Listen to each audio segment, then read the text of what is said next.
all, welcome back to Len Campanaro. We all know Len's been here several times now, does a fabulous job, and I know we're all looking forward to learning about Australian animals today.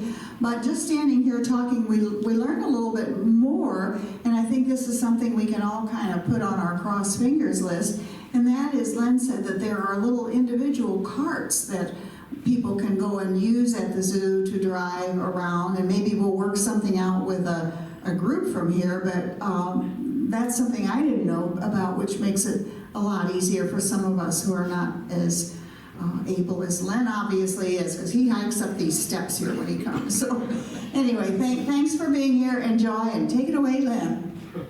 Thank you.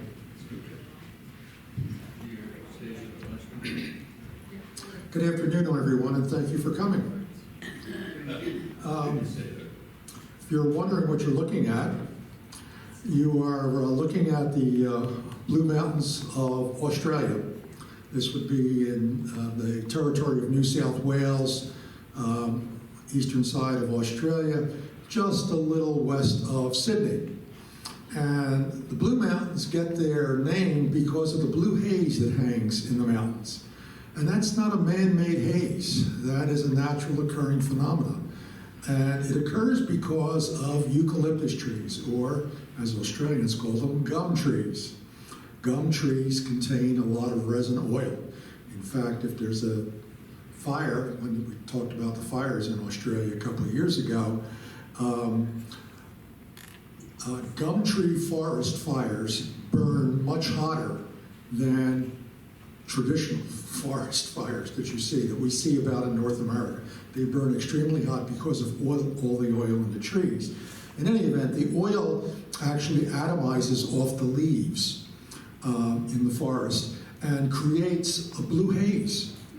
And so these mountains get the name the Blue Mountains. So we're going to go down under today and get intimate with four animals: koalas, Tasmanian devils, laughing kookaburra, and red kangaroo. Now, before we start talking about koalas, let's do some basics on marsupials. The word comes from the Latin, meaning pouch or purse. And marsupials are mammals.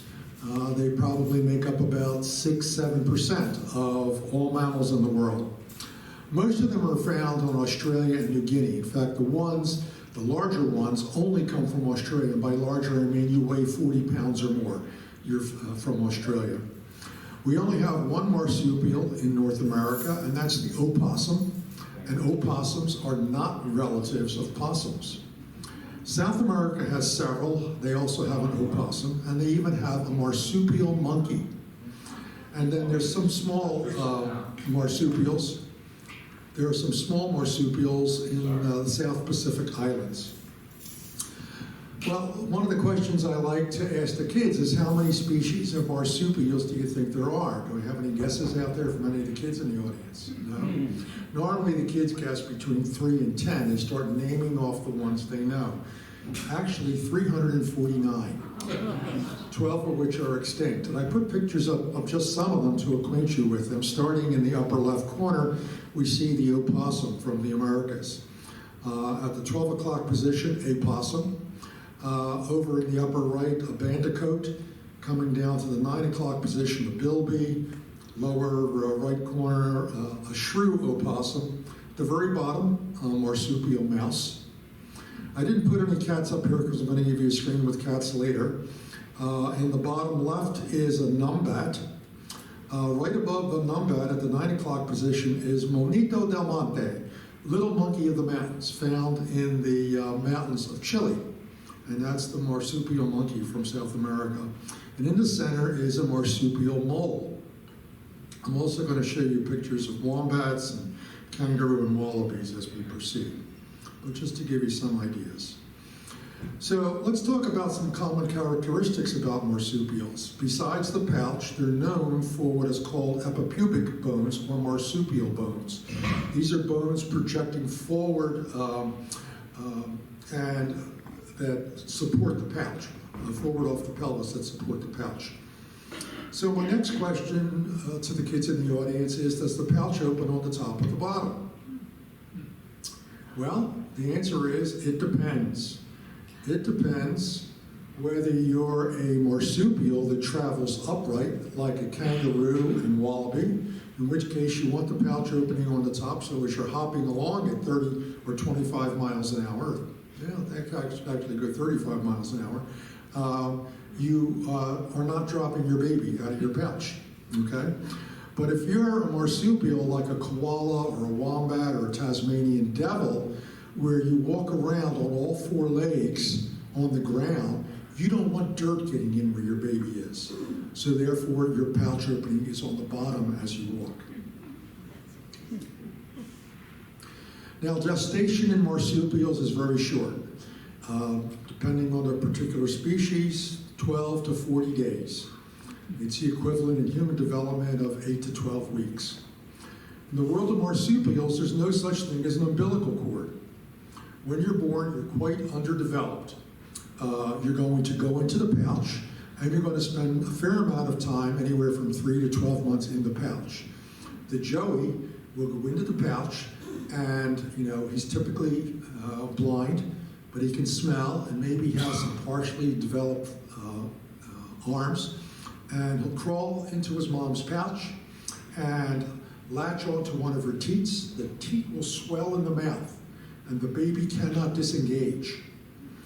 And for a good portion of that period of time that they're in the pouch, they are nursing constantly. That is the equivalent of the umbilical cord.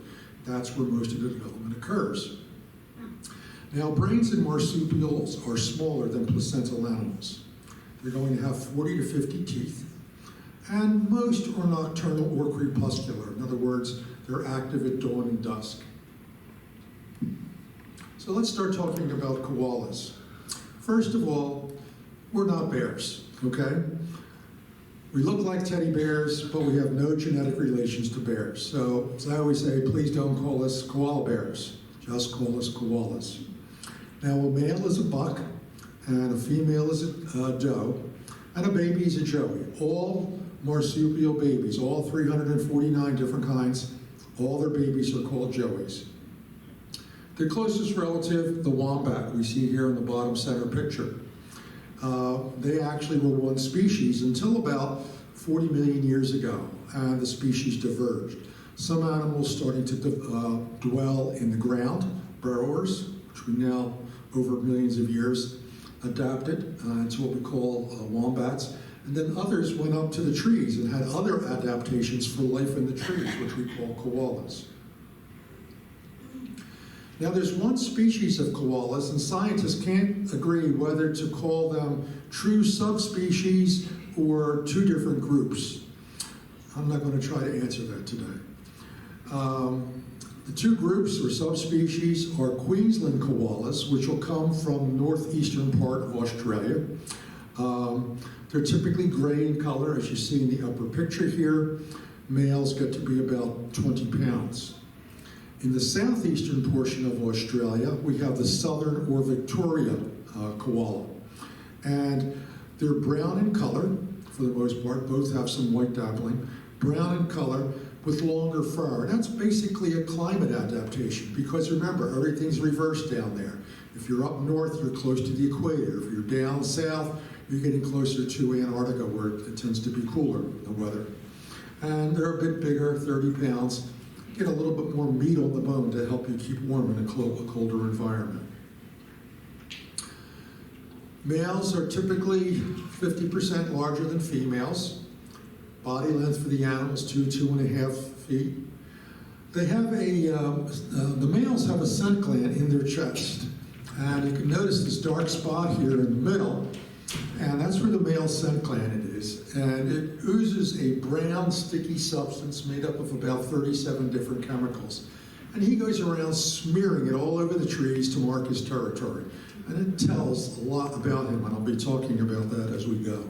I did mention their fur is dappled with white and camouflage. Now think about this. These are tree-dwelling animals. You're on the ground, you're a dingo, I'm looking for a koala that I want to eat. I look up in the trees. If he was all brown or all gray, pretty easy to see a gray or brown ball up in the tree. But with the white speckling from the ground, it looks just like the light, sunlight that speckles down through the leaves. So that gives them their camouflage from dingoes who are looking for them on the ground. And it's really hard for researchers to find them as well. And I'll show you what researchers do in a little bit. They're nearsighted animals. Their sense of smell is their most important sense. And they have chemoreceptors. Remember I told you about the scent gland, 37 different chemicals? And they can decipher those chemicals, and I'll talk a little bit about that shortly. They do have excellent hearing, but it's their sense of smell, that great big nose, that is very important to them. They are built for life in the trees. There's a skeletal model picture I have here in the bottom center, and you can see that they have a naturally curved spine, so that's great for, you're hunched over in the crook of a tree. Thick fur, you're sitting in a tree all day, large claws so you can really hang on. Now their hands, they have 2 thumbs on each hand. You notice that here? I'm going to show you a better picture later on. So he's got 2 thumbs opposing 3 fingers. And he wraps it around there so he can get a good solid grip on that. They never fall out of the trees. Their foot, they have 5 toes like we do, but their second and third toe are fused together. I'll give you a better picture of what that looks like. So the front paw, the hind paw, and you can see those 2 fused toes. So I always ask the kids, what do you use those toes for, okay? And the answer is comb your hair.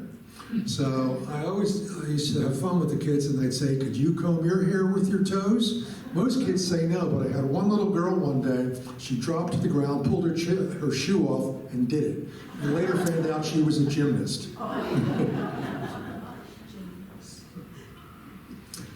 So their diet is gum tree leaves, and their habitat are gum tree forests. And the map here shows you where the gum tree forests of Australia are. 80% of the forests are now gone. Okay, that's what's left. Australia was quite forested, much more than it is today. And the reason is us. There are some 900 varieties of gum trees or eucalyptus. They come in both tree and shrub form. Koalas are picky eaters. They primarily only eat gum tree leaves, but it's the type. They only eat about 70 different types. And the ones from the south and the ones from the north, most of it they don't agree on. There's only a few that overlap. They do eat some melaleuca and pinus leaves as well, but it's mainly gum tree leaves. They're going to forage 4, 5, 6 times a day, eat about 1.5 pounds of leaves in the course of a day. Remember I told you about them smelling chemoreceptors? Before they eat a leaf, they smell it. Now, people often ask, is there something in the leaves that make koalas sleepy? No, it doesn't make them sleepy. There's not a lot of nutritional value in eucalyptus leaves. So they save their energy from when they really need it. So that's why they do a lot of sleeping and resting, 18, 20 hours a day or so. What's in the leaves is cyanide. Only koalas, a couple of insect species, and a couple of lizard species can eat it without ill effects. And I'll tell you how that works shortly. The leaves are also their source of water, so they really don't have to leave the tree for water unless it's a drought or there's been a forest fire. Then they're looking for water. And you can see a picture of one drinking. This is a really unusual picture to be able to get. Because of their habit of not drinking, the Aborigines had a special name for them. It comes from the Duroc people. I'm probably mispronouncing that, but they're the Aborigines that originally lived in the Sydney area. And they called them Gulawan, which translates means no drink. And that word got anglicized into koala. So koala means no drink. Now the males are quite territorial. They'll use their scent gland primarily to mark their territory, also urine and feces, but they go around smearing the trees. And they will not share the females or the trees in their territory with other males. If another male comes in, you're going to hear a lot of intense bellowing.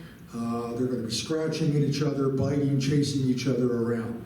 By bellowing, it sounds like a guy in a bar who's had too much beer to drink and he's belching really deeply, you know. And this little animal, it's really a surprising sound that you get out of them. But what the boys don't get is that basically the girls are in charge. Because when the girl wants to breed, you know, she's going to bellow back. Well, let me finish the slide and then get into that. So, sleep or rest 18, 20 hours a day. I mentioned that before. I do get asked if they're mean. They're not mean. Think about it from this standpoint. If King Kong picked you up, you would be fighting to get away from him.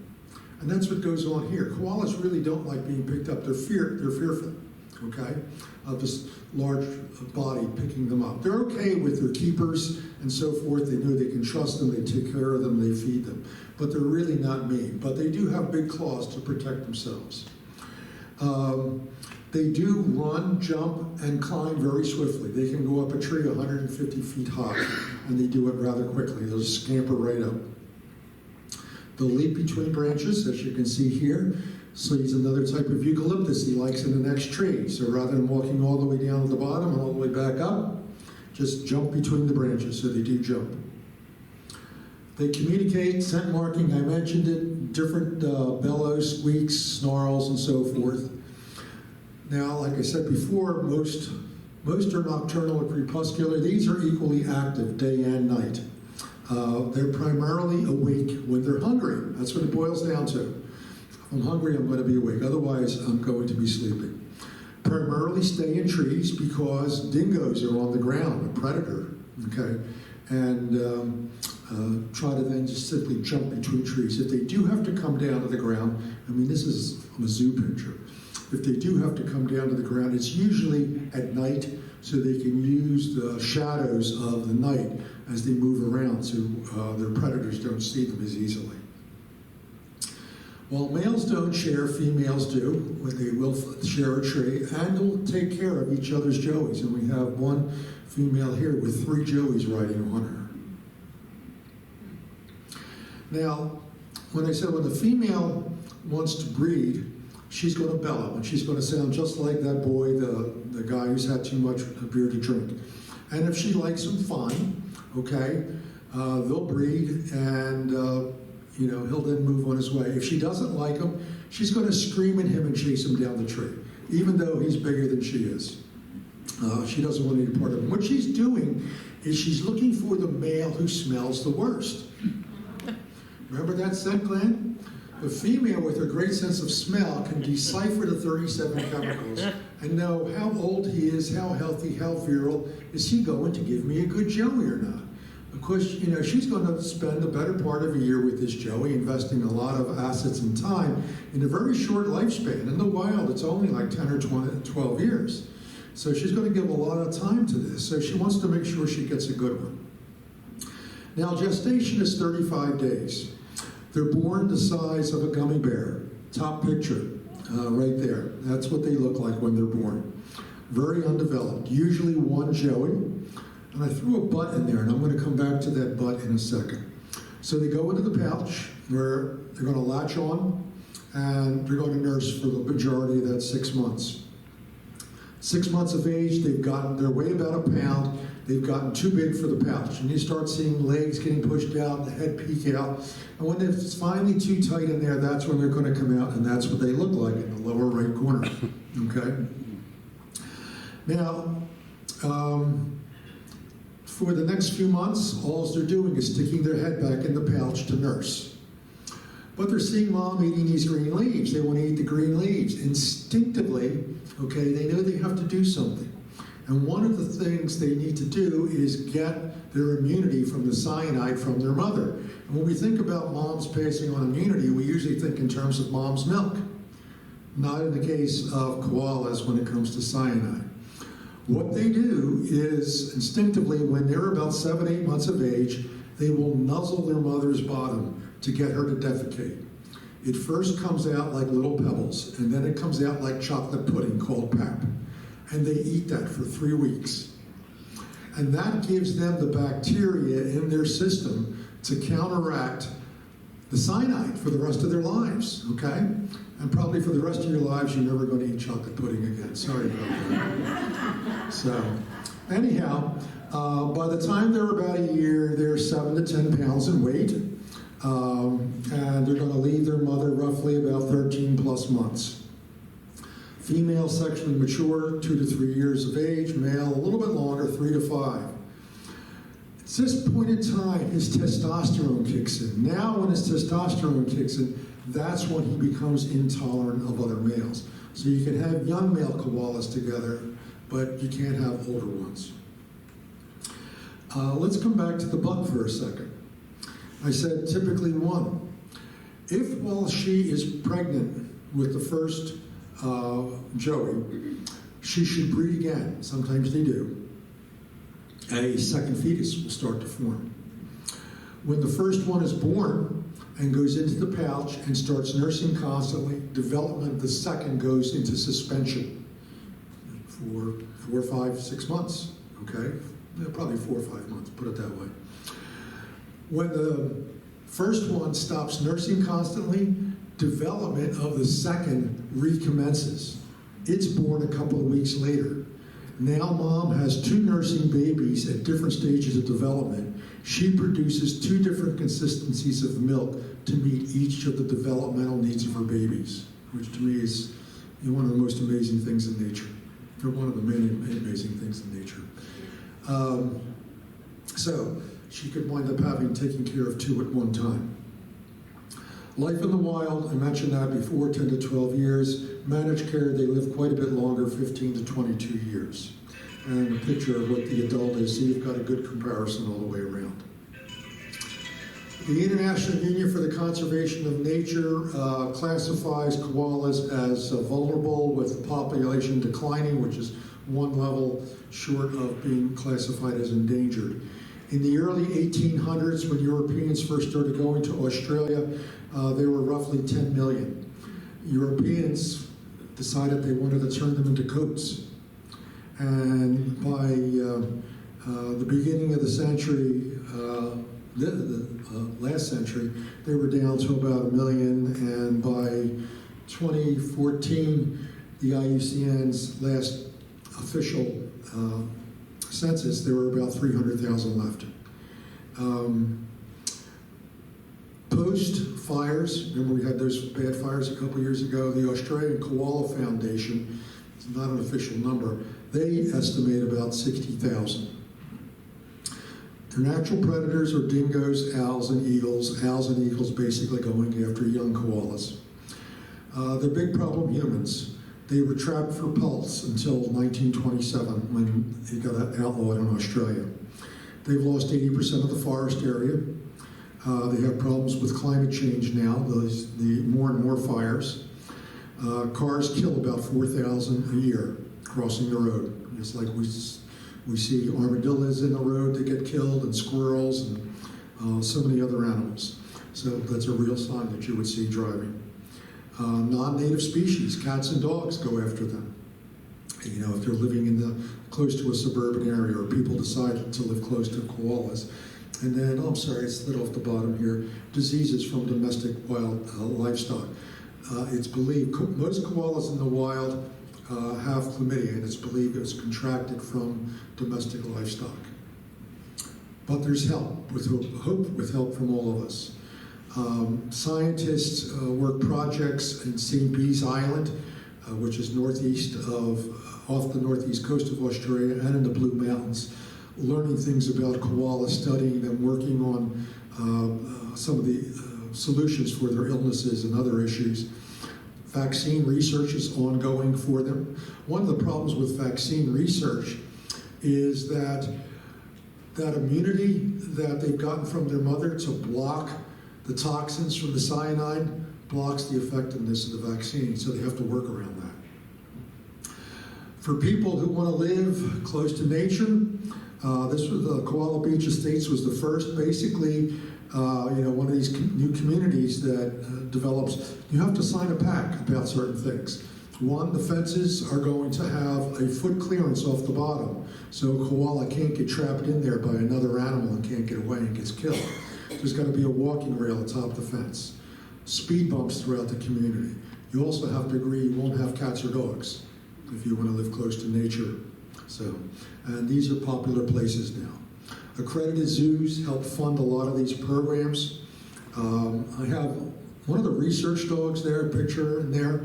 And what they do is as they go through the forest, they're sniffing for the scat from the koalas at the base of the tree, and then they'll look up the tree for the koala. When the fires hit, they were using the researchers' dogs to rescue the koalas. Because even though there's a fire going on, the koalas weren't coming down out of the trees. And the dogs would locate where they were, and you can see they get up there quite high, and that's even not that high. And then they'll go up in these orange outfits harnessed and bring them down because they won't come down on their own. And you can see they do get injured quite a bit. They brought them into rescue centers, and then after the fires were over, there was nothing to eat and no water. So the zoos and other rescue organizations wound up setting up water and food stations in their areas until the eucalyptus started coming back again and recruited local people to constantly keep those filled. So while we don't have koalas here, we do work projects at St. Louis Zoo like this. They're definitely support our zoo. I'm going to move a little further south into Tasmanian territory. There we're going to meet Tasmanian devils, and we don't spin around. Okay, that's all Warner Brothers when they created Taz. And how Taz came about was Errol Flynn. Anybody here know that Errol Flynn was Tasmanian? His father was a professor at the University of Tasmania. His field of study, Tasmanian devils. Well, back in the 50s, Warner Brother cartoonists are looking for another cartoon character to add to the stable. Hear about Errol Flynn? Sounds interesting. Americans don't know anything about Tasmanian devils. We can make them do whatever we want. And Taz was created. The name devil actually comes from the early 1800s European settlers. These are basically nocturnal animals. And so the European settlers would see them in the daytime. And in the dead of night, they'd hear these ungodly screams. And they'd think it must be the devil coming up out of the ground. And that's where that name came from. And we have the Tasmanian devil. Now, before we get into those, let's talk about carnivorous marsupials that either lived in the past or live presently in Tasmania. There was a marsupial lion, okay? They're coming back to our marsupial cats. Marsupial lion, they went extinct about 30,000, and this is a replica reproduction in an Australian zoo. Tasmanian tigers did exist until 1937. Wasn't a tiger, it was a cat with stripes, not a tiger. And they were wiped out by a concerted effort in Tasmania to go kill them all. And they finally succeeded in 1937. Tasmanian devils are listed under the endangered list. We're going to see those momentarily. I've got quolls on the far end there. There's 6 subspecies. They're classified as anywhere from near threatened to endangered. And the marsupial mice that you saw before. Historically, the devils lived all over Australia, including the mainland. And they went extinct about 600 years ago. Dingoes are not native to Australia. They're an invasive species. Dingoes are really domesticated dogs that the Polynesians brought to Australia when they would explore the Pacific. They got loose, they went wild, left behind, and developed into what we now call dingoes, and they wiped out all the Tasmanian devils on the mainland.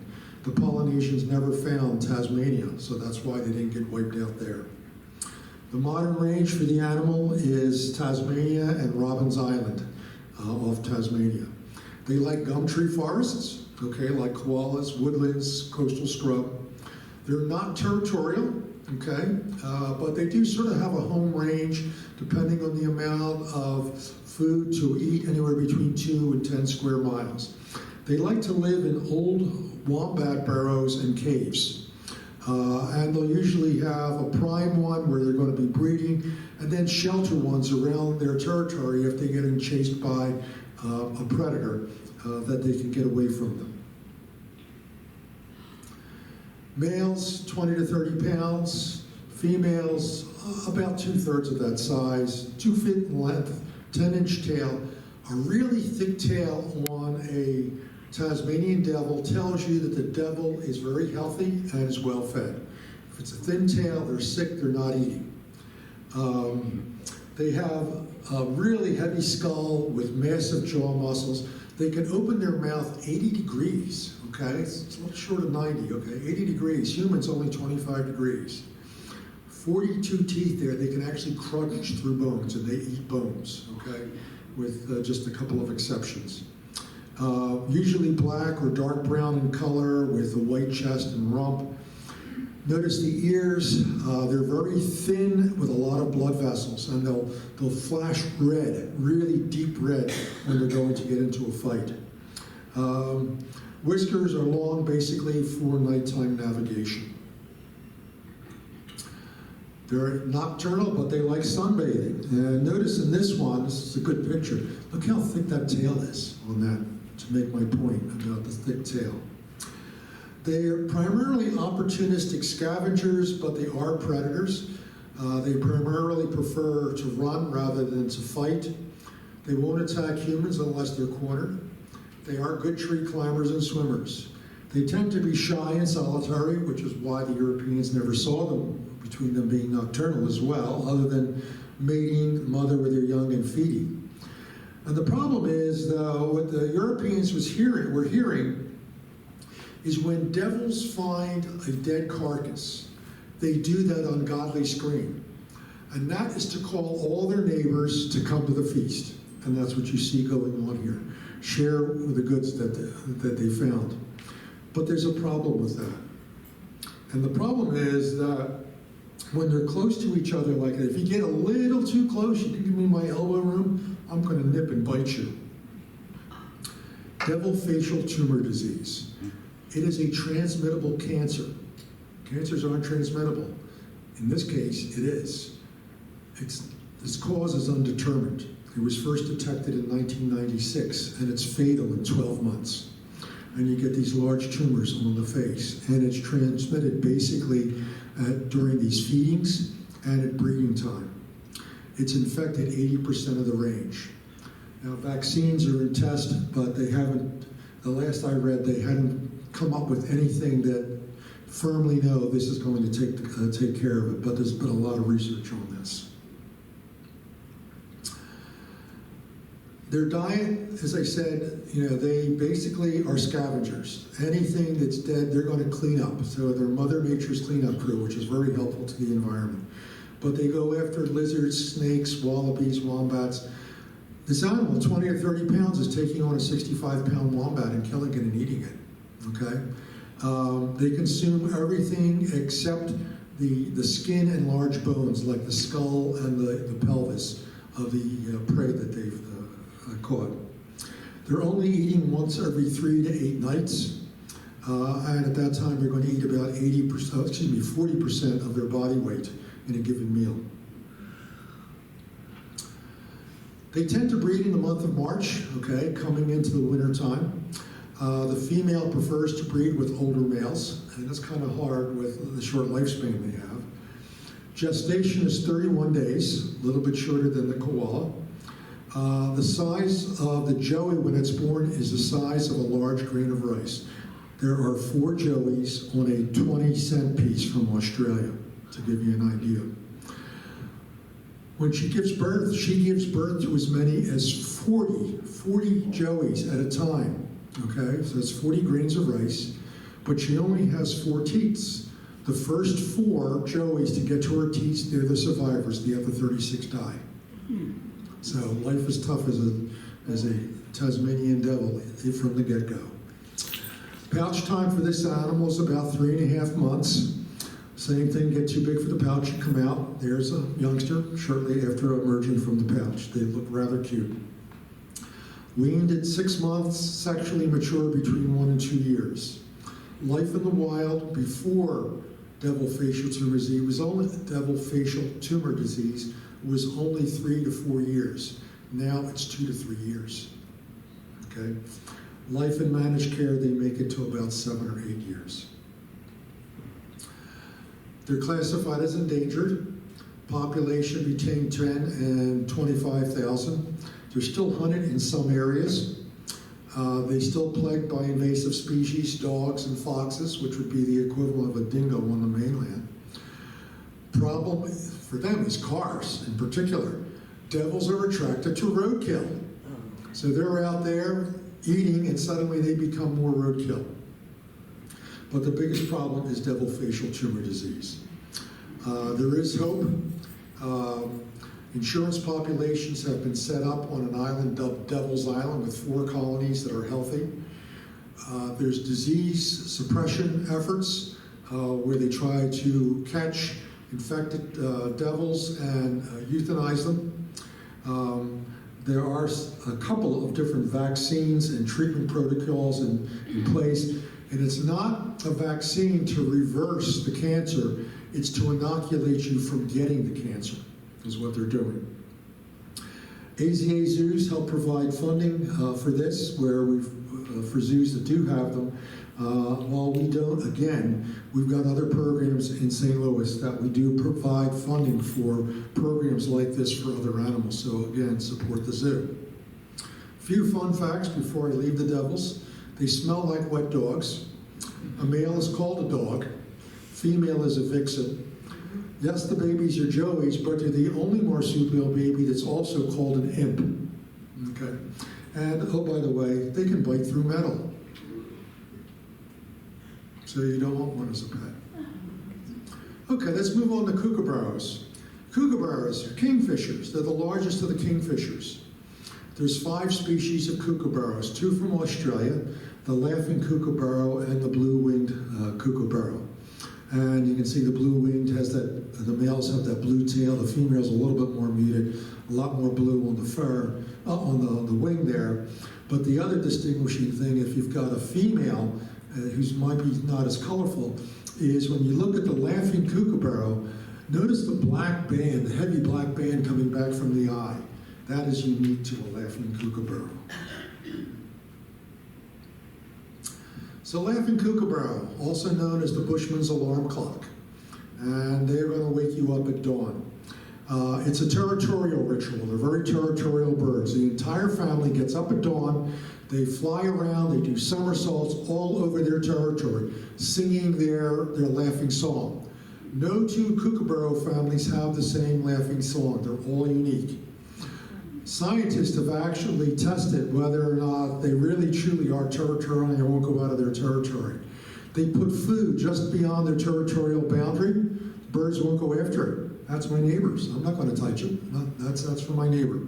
So they really are quite territorial and quite honest birds.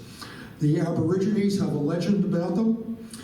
The legend is that when the Creator made all the animals, he gave each of the animals a job to do. Kookaburras, their job is to wake up all the other animals. Laughing kookaburra, the red boxes give you their range. They were introduced around 1900 to New Zealand and Tasmania by humans, but they originally weren't there. They were just on the mainland of Australia. They like to live in old gum trees, old eucalyptus trees, and they like it if it's along a river or a water course. They're looking for hollows that they'll use for a nest, and they'll continue to use that nest year after year. Length, 16, 18 inches, half pound to a pound in weight. Female, slightly larger. It's not unusual for birds of prey, the female to be larger. I mentioned the distinctive black band. Feathers are thicker for better insulation. They have very strong neck muscles for bashing their prey to death. They'll get back up on the branch where they are, and with the prey in their mouth, back and forth, they'll bash it on the branch to kill it and pulverize it. They live in a family group with a monogamous pair. Typically, you'll have a breeding pair and up to about 6 helpers. They don't migrate, as I said. They're territorial. We talked about the boundary fighting. To save energy, they actually reduce their metabolic rate at night, reducing their body temperatures by some 16 degrees. They'll typically go in a roost about 12 hours a night, longer in bad weather. Their diet is basically insects, small reptiles, worms, frogs, fish, occasionally small mammals, birds, and snakes. And that little bird will swallow a 3-foot-long snake whole. Okay? Sometimes they get confused and they'll go after a piece of spaghetti or a long string bean. But basically they swoop from above, grab it behind the head, and then take it up and beat it to death. If you go to the zoo here to see the kookaburras, and you're there when the keepers fed them, and a lot of times they'll put out these little pinky mice that are dead. Kookaburra will get it, and the first thing they do is fly up to a branch and beat it to death some more. It's kill it twice. So, and they too usually don't drink. They're usually getting all the moisture they need from what they eat. Reproduction, courtship, about 6 weeks before she lays her eggs.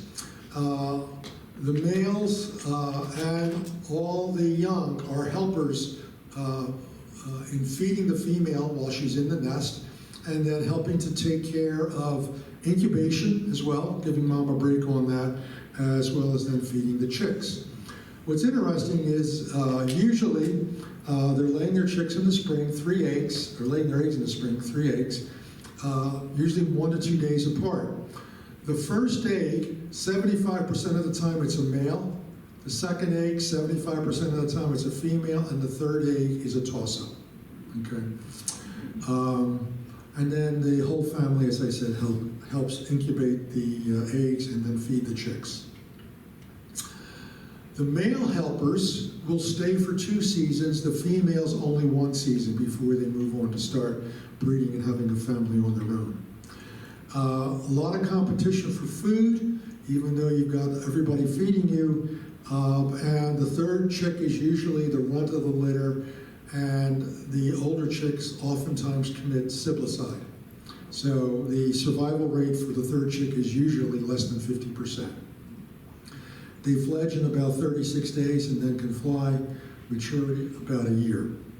Life expectancy in the wild, 12 years, in managed care, a little bit longer, about 17. Conservation status from the IUCN is least concern. There's about 65 million birds. Their threats are habitat destruction. Again, they need the forest. Most of the forests are gone. Poisoning by insecticides, with humans going after other animals. Car strikes for birds. So you want to help here, keep cats inside. Don't let them run free and get birds. And support the zoo, because we do have kookaburras there. Okay, now we're going to head to the outback. We're going to get away from the forest. And we're going to meet a macropad. Macropads, more commonly known as kangaroos. Larger macropads tend to be called kangaroos. The smaller ones tend to be called wallabies. And I say tend to be called. The largest of the macropads is going to be the red kangaroo. They average about 185 pounds. They can get bigger. The smallest is the rock kangaroo. They're only 4 pounds. I gave you a picture of one. Would you believe that hopping takes 40% less energy than walking? I wouldn't believe that. No, I still don't, even though I've known this for years. I haven't tried it. So for them, their pouch opens at the top. Red kangaroo is the largest marsupial of all, and that's what we have at the St. Louis Zoo. We have 6 of them. Their status is least concern. Wild population is about 25 million.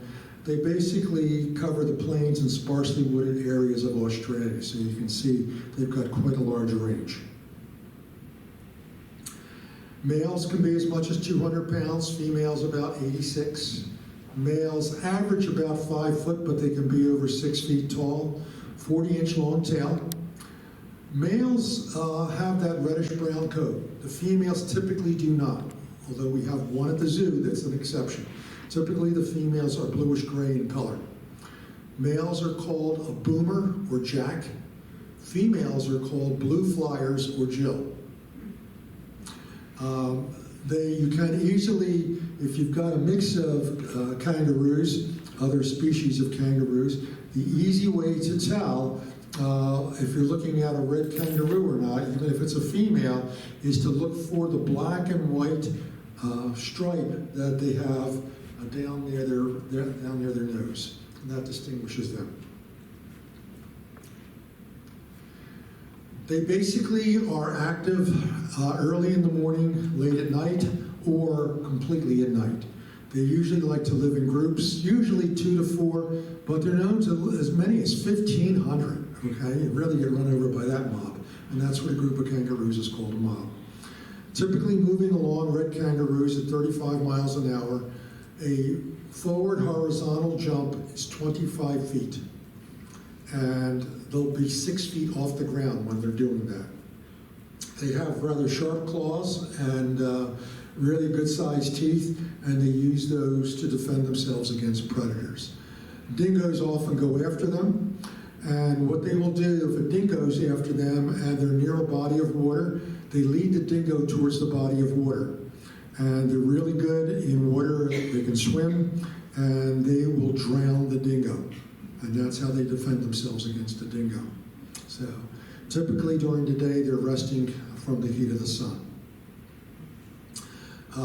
They're herbivores. Green vegetation, leaves and grasses is what they're looking for. They're going to look for plants with a high salt content. They can go for long periods without drinking.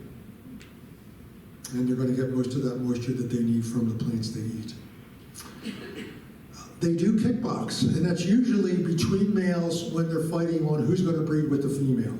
Okay, they don't get into biting or clawing each other, but they will get into a kickbox match.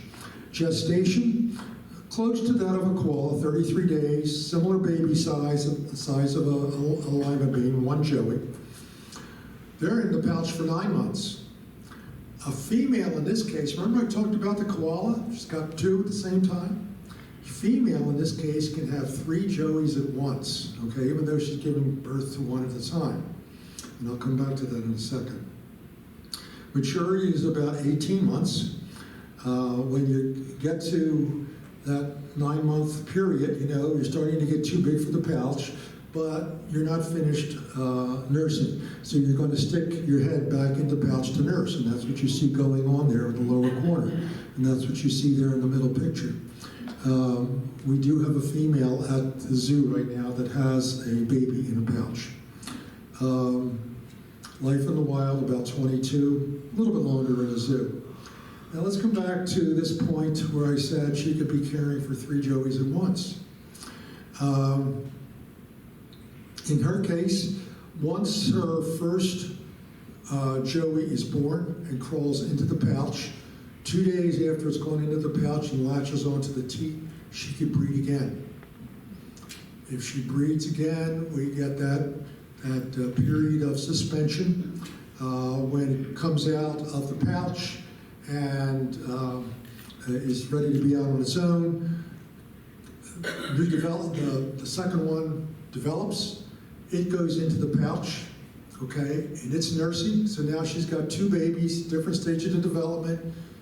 She's feeding 2 different consistencies of milk to meet the different developmental stages of her babies.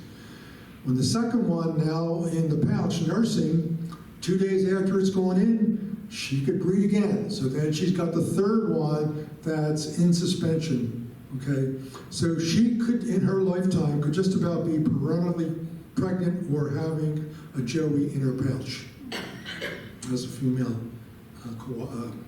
red kangaroo.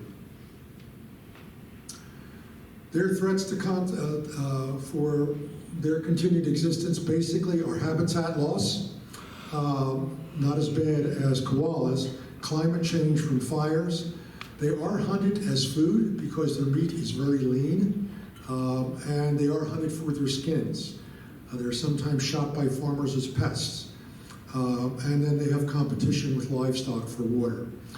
Legislation is in place to protect them, and it's pretty effective in Australia. And like you would see here in the United States, where you get licensing to hunt deer or other animals, it works pretty effectively in Australia as well. Australians at the St. Louis Zoo, the laughing kookaburra, they're going to be inside and behind the birdhouse. And then the red kangaroo, you'll find them in the Red Rock section of the zoo. Okay. Thank you for listening. I didn't go over this time. Any questions that anybody has? Any questions? How many kangaroos does the zoo, St. Louis Zoo have at the moment? 6. Yeah, a male and 5 females, not counting the joey. They didn't know the sex of the joey, so until it comes out of the pouch. And how much land does it take to support them? Oh, a good question. I don't know. You need to come to the zoo and see. I'll get you there. Yes, ma'am. What's the difference between an opossum and a possum? I don't know a lot about possums. The only thing I can tell you is the opossum comes from the Americas and the possum from Australia. Both marsupials, but I don't know opossums, so. Other questions? Our next meeting is going to be on Tuesday, September 16th, and I'm going to start us into cats. So I think there's one more question. We would like to know what a kookaburra sounds like. Kookaburra sounds like. I don't think I have any recordings with me. Let's see. Hold on a second. Let me see. Good question.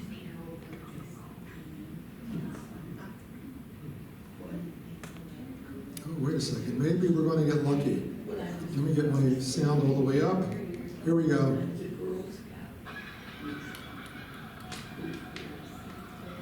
Can you hear that? I'm probably come down there. Oh, there you go.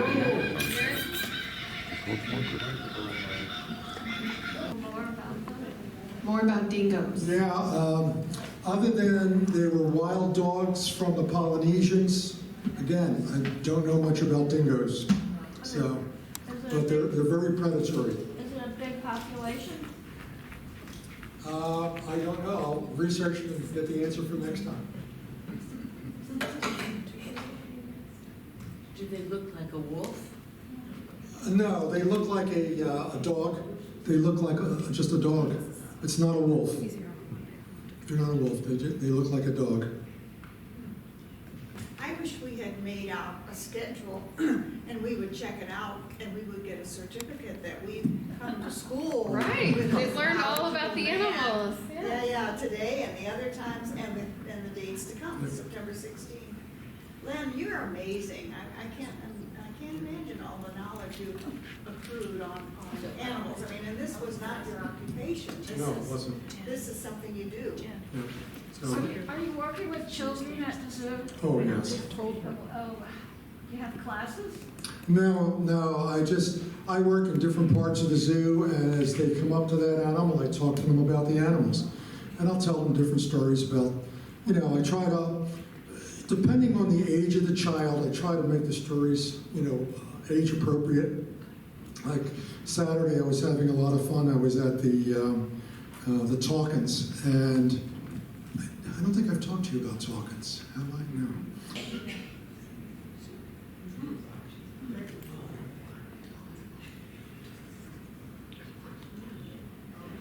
This is what a Talkin looks like. Okay, So with kids, I'll ask them, where do you think this animal comes from? And then shrug the shoulders, or somebody says, they give me something, Africa. It's where most animals come from, little kids. And I'll say, no, early this morning they jumped out of the back of a Dr. Seuss book. And what Dr. Seuss did was he took the face from a moose and the horns from a wildebeest, he attached it to the body of a bison, grabbed the back legs from a hyena, and snatched the tail off of a bear. And after he put it all together, he decided to call it a talkin'. Can you say talkin' like we're talking together? And they'll usually say talkin', and I've actually brought them out of their shell because they're being shy. And I'll say, you think I'm teasing? And it's 50-50 whether I get a yes or a no. And I'll tell them I'm teasing, and I talk to them about the animal and what it does and so forth. But I try to do things like that. With the adults, I change the story a little bit, and I'll give you this as a teaser I'll say that these were created by a congressional subcommittee. And what the congressman did, I take them through all of that, and when they got it all put together, they were so proud of what they created, they decided to name it after themselves and call it a talkin', because that's all they ever do in Congress is a lot of talking. And just like congressmen, they have a very ornery attitude and like to bang heads just for the fun of it. And just like congressmen, you cannot domesticate them. So that's all you're going to get out of that presentation until we come together. So anyhow, so it should say Monday. Okay, let's give Len another big hand. Thank you.